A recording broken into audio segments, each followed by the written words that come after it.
Hello there. Welcome to Ask Dr. Bob. This is where you ask me, Dr. Bob Gebe, the Chief Scientific and Medical Officer here at the American Diabetes Association, your questions about diabetes. And usually we have a theme, and usually it is timely, and that's true this time as well. It is Mental Health Awareness Month, so we're going to focus on the connection between mental health and diabetes. And also a reminder, if you like this, tell your friends, family, people that you know, and you can also follow me on Twitter and LinkedIn. Getting more information. So let us get started. So the first question is always a great setup. Is how are diabetes and mental health connected? And it turns out they're connected in a few ways. So one, with depression.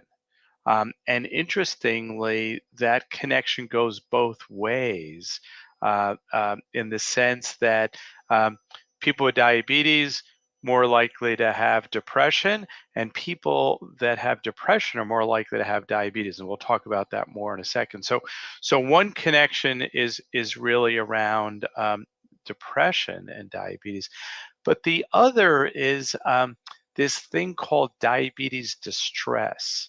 So it's let's face it, it's hard having diabetes, and there are a variety of ways where it can affect your mindset, your mental health, and we'll talk more about that as well. So they're connected by depression, distress, and sometimes part of distress is anxiety, and we'll talk a bit about that. So next question, and again, throw in your questions in the chat. I already got some of these prior, so feel free to ask more questions as we go along, and I'll try to get to as many as I can in the amount of time that we have. So, how likely is it for someone with diabetes to experience depression compared to someone without diabetes? And so it turns out that people with diabetes are 2 to 5 times more likely to have depression. So depression is pretty common in people with diabetes, and um, somewhere between 25 and 50% of people with diabetes with depression are undiagnosed. And so it's important, if you think you might have depression, to talk to your healthcare professional. We'll talk a little bit about some of the things to think about there. But it is definitely much more likely. And so my guess is that you or someone you know may unfortunately have depression and be undiagnosed. So, how does diabetes impact someone's mental health? And we talked a little bit about the depression piece, um, but let me talk a little bit more about this idea of diabetes distress. So, this is something that one can measure, actually, how much distress related specifically to diabetes one has, and I'll tell you in a moment how to figure that out for yourself if you're interested. Um, and that distress can be a lot of things. It can be fear. Fear of low blood glucoses, fear of sort of some of the complications of diabetes. It can be anxiety about just having diabetes and having to cope with it and difficulty coping with it. Uh, it can be really all sorts of things. It can be, for some people that like to be in control uh, of their life. We all want some control over our life. Well, diabetes throws a wrench in the works, right? You cannot predict every blood glucose level you're going to have. You cannot control it completely. You can control it a lot, but there's always going to be like, why did my blood sugar do that? Well, and the big picture here is that any one blood glucose level, not the big issue. It's the average over months to years that will affect your health. And so it can be hard to let go of just the very precise why is this and why is that. And so, people can get somewhat compulsive over it. So diabetes distress sort of connects all of these things. And if you're interested, I mean, you may say, yeah, that sounds like me. And if so, please talk to your healthcare professional about it, because there are things that can be done around this. And we'll talk about that in a moment. And there are also ways of assessing whether you have diabetes distress. And there's something called the PAID survey, problem areas in diabetes. And you can look that up online. You can take it and see how you score, and it'll give you a sense of some of that. There are also other diabetes distress scales. These are things that are typically used by healthcare professionals to see if somebody has diabetes distress. But hey, you can take a look, test yourself, or measure yourself, and if there's concern, bring it up to your healthcare professional and let them know so that they can help you. So this is one that I get a lot is you know can blood glucose levels you know change one's mood? And I can tell you that certainly from talking to lots of people with diabetes and my patients, for some people, absolutely.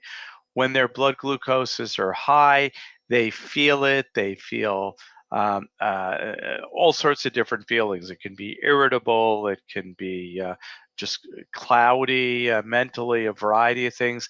And then, of course, blood glucose is getting too low, causing hypoglycemia can cause a lot of things as well, and that's important to treat and recognize. I'll also throw out, and I hear this from a lot of my patients as well. Sometimes people are, we all get in a crappy mood sometime, and what my patients with diabetes will say is their loved ones will say, "Oh, you must have a low blood glucose level," and they say, "Yeah, sometimes I'm just in a bad mood. It's not my blood glucose, but sometimes it is." So it's important to measure and know what your blood glucose is, but not all moods are affected by blood glucose, but sometimes they can be. So let's move on to the next question. How should people manage their diabetes and mental health, and what are some of the types of treatments that are available? And turns out there are a lot, and that's the biggest reason that if you have depression or diabetes distress or anxiety or any of these mental health issues that can be connected with diabetes, uh, you should seek help, because there's lots that can be done. So the most common treatments for depression that are effective um, is something called cognitive behavioral therapy, and it's really talking with some type of therapist over multiple sessions, and it works. And there's lots of evidence that suggests that for many people that can be the answer. But not everybody, and for some people, medication is needed. And the medications that are most commonly used are something called SSRIs, and that stands for serotonin selective reuptake inhibitor. What does that all mean? Um, what it's doing is, so depression, our understanding of depression is that there are some chemical imbalances in the brain, in specific regions of the brain, and that's what causes depression. And these medications help to correct that. So there's nothing wrong there's no stigma or anything bad about the fact that you might need medication, because you're correcting an illness, a chemical imbalance in the brain, and these medicines can work. And they have names like Paxil and Zoloft, and those types of things. There's a whole group of them, and then there are other therapies if these don't work. So that's a whole sort of there's cognitive behavioral therapy and medications, SSRIs being the most common ones. So that's for depression, but there's also just the stress of having diabetes and some of the distress that happens from having diabetes. And what can we do about that? Because that's probably something that everybody experiences at some time or another. Well, one of the things that I often ask people is, how do you deal with stress in your life in general? And if you don't have anything, well, then I'll make some suggestions. But many of us, have figured out some things that when we're stressed help us, and so it could be like going for a walk, or for some people it's eating, which is maybe not the healthiest way to respond to stress. Exercise typically really does help people deal with stress. uh, you know Talking to a friend, uh, or a loved one can also help reduce stress sometimes, maybe not. So you got to pick the right person to help you. Um, I often ask my patients, what do you enjoy doing? And think of what you enjoy doing. And usually those things, when you're stressed, if you do a little bit of that, that helps you.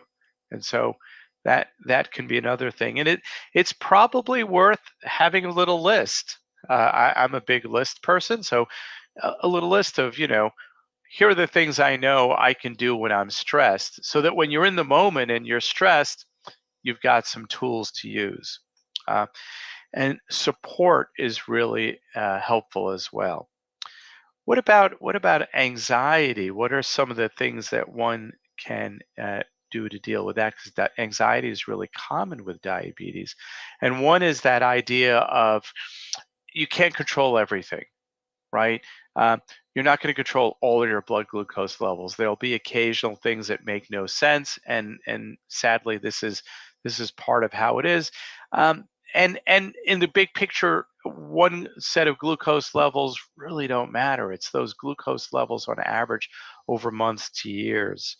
Um, Journaling, just writing down your feelings and how you feel, surprisingly is really effective.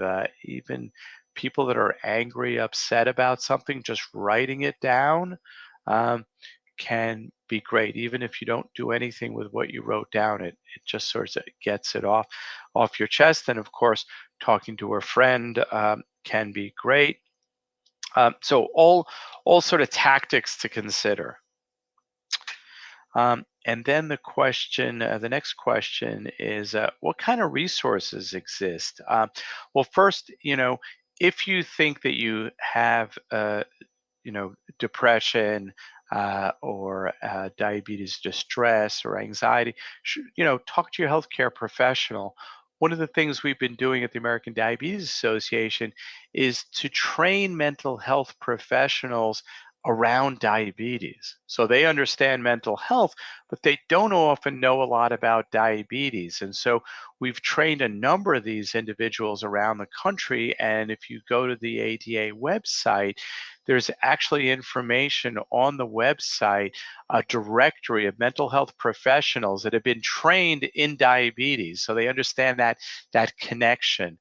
We've also been training certified diabetes care and education specialists, diabetes educators, so that they can be another resource, training them not so much about diabetes, because they know diabetes, but they often don't know some of the things around mental health. And so, how to recognize it, how to treat it. So those are some resources. Again, the ADA website, the American Diabetes Association website, is a great source for that.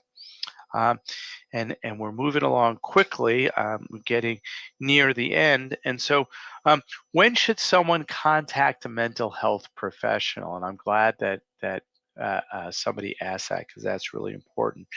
You know, uh, if you feel overwhelmed, um, if you feel that whether it's depression or anxiety or diabetes distress, any of these things are starting to interfere with your life, uh, interfering with your sleep, interfering with your eating. Those are signs that things are getting a little out of hand, and you may benefit from help. And one really important thing I want for everybody to know: if you ever feel suicidal, number one, know that that is not unusual and that there is 24-hour help. There are suicide hotlines that you can call, and please reach out to those sources, those hotlines, because there are professionals on the other end that can help talk it through with you and see how they can help you. So that's really important.